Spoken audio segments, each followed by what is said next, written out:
So when you harvest amaranth, you're going to want to strip all these leaves off.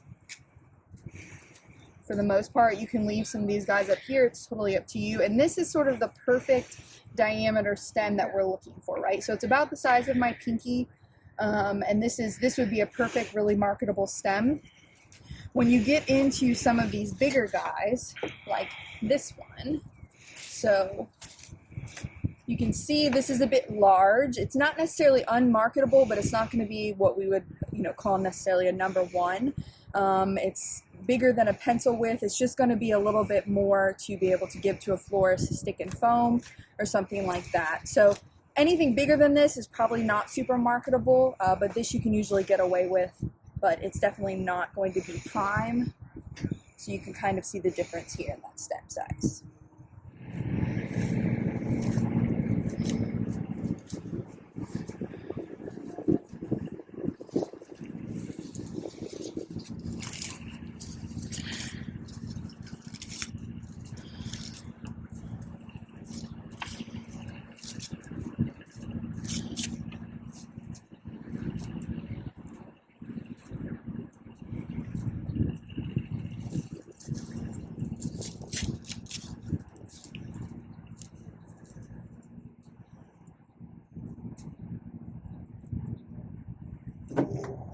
Okay, so when you are stripping leaves off your cosmos, it sort of depends on how you're going to use them, but essentially you can leave usually kind of that top set of leaves. Cosmos tend to float in your arrangement, and I'll show you what that means here in a second, but you're floating them, and so they're going to be higher up, and you don't need to strip the leaves off super high. So this guy's got several buds on him. You're going to strip off anybody too low.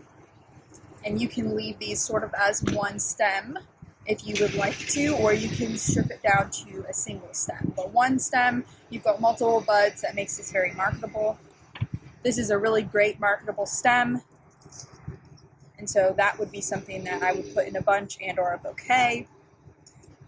One thing to note is that if you do have somebody a little bit short, right, so these guys probably we're not going to leave. They're so much shorter than everyone else. So really this is going to be our only stem. So this isn't necessarily long enough to sell wholesale, but it's definitely long enough to put in a mason jar or something like that. And so just when we say it's unmarketable, if the bloom still looks good, you can definitely make money off this. It's just not something you're going to put in a bunch for wholesale.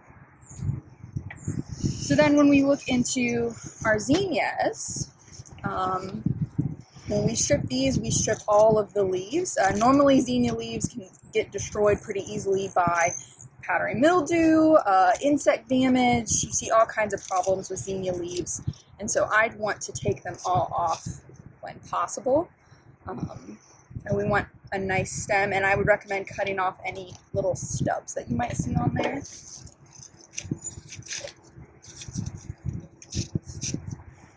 So you've got a nice clean stem, and you can't even tell that it had powdered mildew. We're going to make a really quick market bouquet, and the more you do these, the faster you get at them. And so I like to kind of have everything separated by your grouping, and everybody does things a little bit differently. So we've got our foliage here, and I will start with 2 pieces of foliage, and we're going to do a whorled bouquet. And so you sort of start with an X, and then you just kind of pile your guys in here. And so we have our zinnias, can be, some people will call them a focal, some people will call them a filler, depends what else you have in your bouquet, but in this case scenario we're going to use them more as a focal. So we're going to start layering them in. Your straw flower again can be focal or filler depending what's in here. And I'm going to keep putting them all in the same direction. So then what you do as you go is you spin your bouquet around. Your cosmos are your more airy elements, so I'm actually going to put this up a little bit higher than everybody else because I want them to kind of peek out over the top. And then your daisy fleabane can be more of a true filler. And so you're just going to kind of shove that in here a little bit lower just to take up some space. And our papyrus is, again, a little bit of an airy element, and so you can kind of pop it above.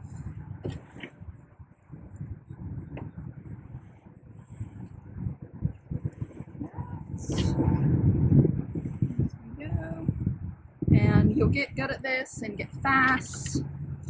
And so then you have to decide based on what you want your price point to be, based on your market, how many stems you're going to put in there.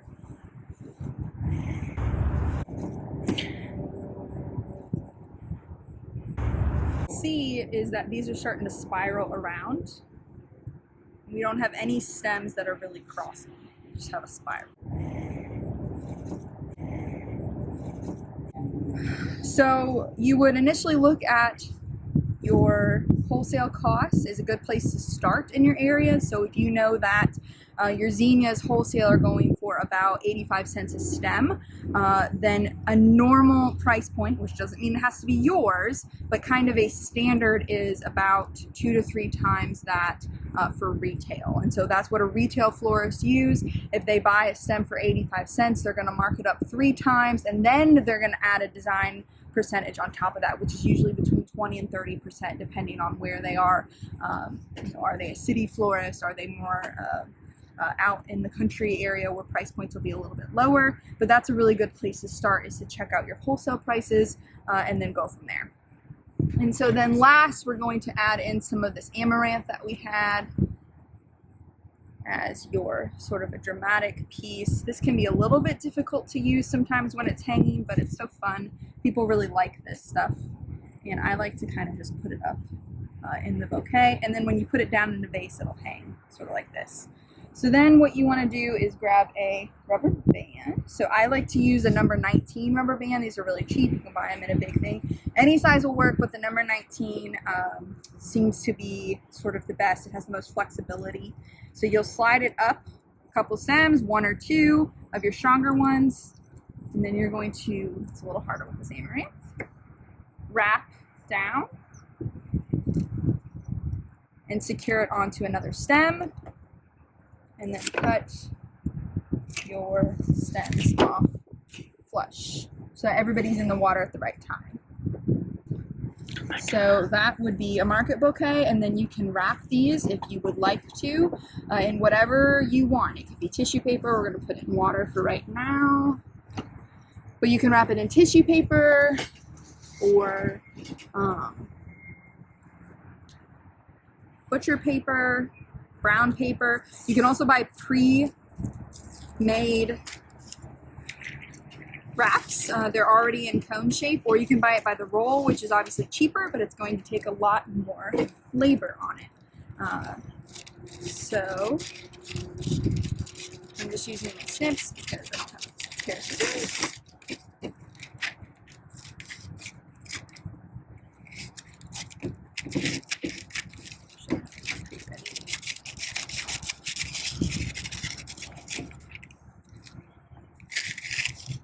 Okay, so we have a piece of paper, and we are going to fold it on the diagonal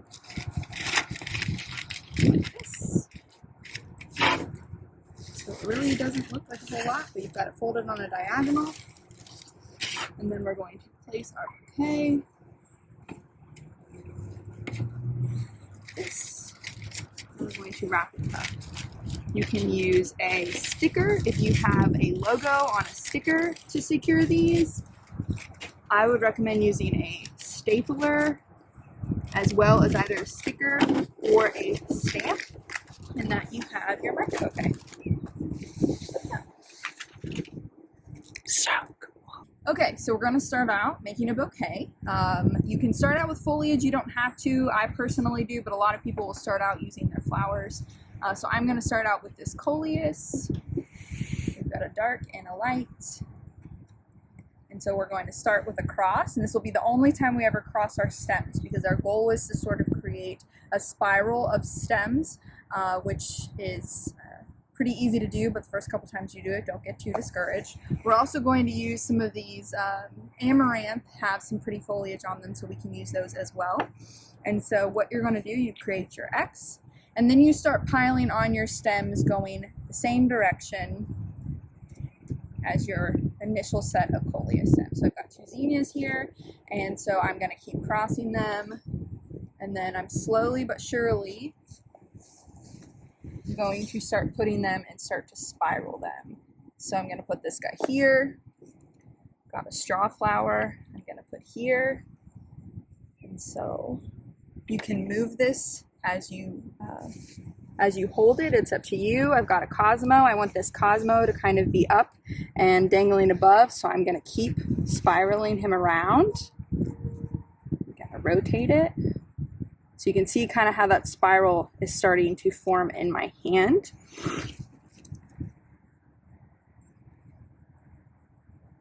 It's not the easiest thing to videotape.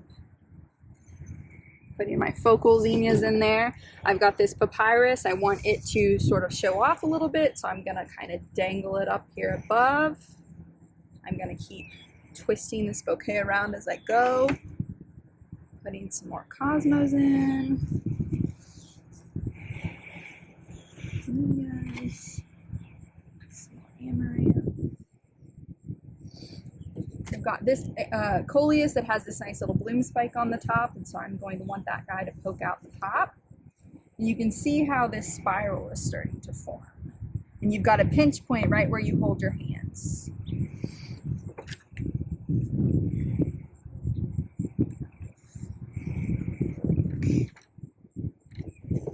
Got my nice long amaranth in here that I'm going to tuck in. And then I'm going to keep putting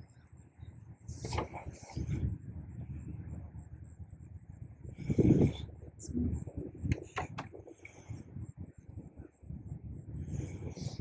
arrangements like that. I'm going to grab my number 19 rubber band. I'm going to slip it up this nice amaranth stem that would normally be too big for wholesale, but it's perfect for market bouquet. I'm sliding it up one stem, and then I'm going to, well, break it.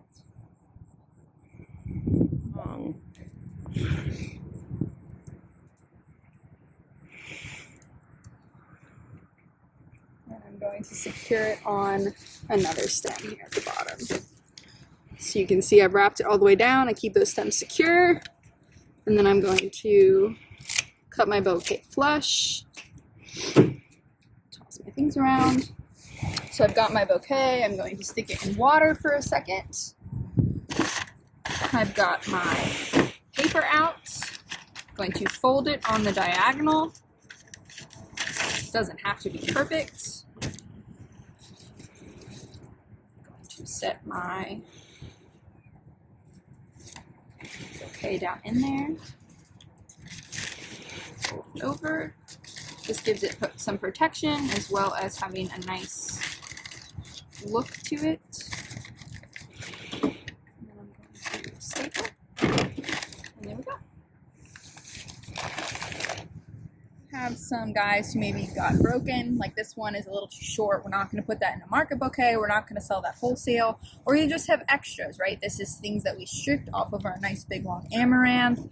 Maybe you have some short cosmos, things along those lines. Don't throw them away. Don't waste them.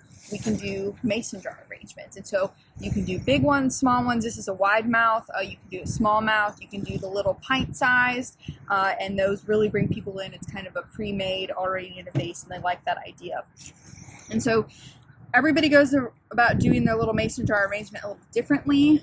I personally still make a hand-tied bouquet, which is what we made earlier with the paper on it, and then I just plop it into a jar. But some people actually start arranging in the vase, and so that's totally up to you and your personal style how to do it.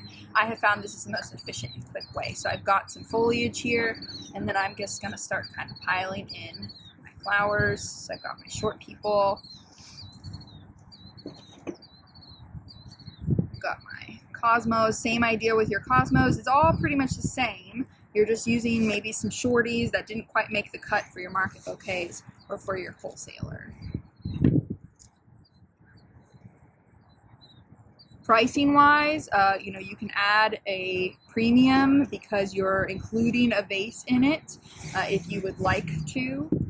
Some people don't because they feel like the flowers that they're putting in here are smaller, but I think you should. I would recommend you do that because you are supplying a design fee with those short guys as well as a vase. So we want our zinnias to be visible down in there. So they might have to float a little higher above your foliage. And then if you have some broken, this is that nice broken amaranth, right? This is going to be a little bit too long for a short vase. If you have a tall vase, it's different, but we're working with shorties right now. This guy isn't going to do much, so I'm actually going to snip him off, and I'm going to use these shorter stems, these shorter little tendrils for my vase. So we don't believe in waste, if at all possible.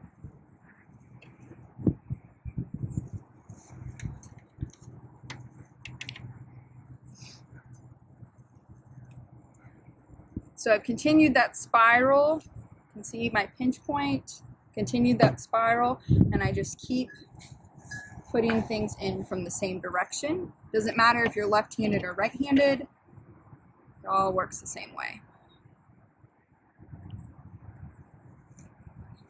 All right, so then I'm going to cut my stems off short to fit into my jar. And you just plop it down in there. And there you have it.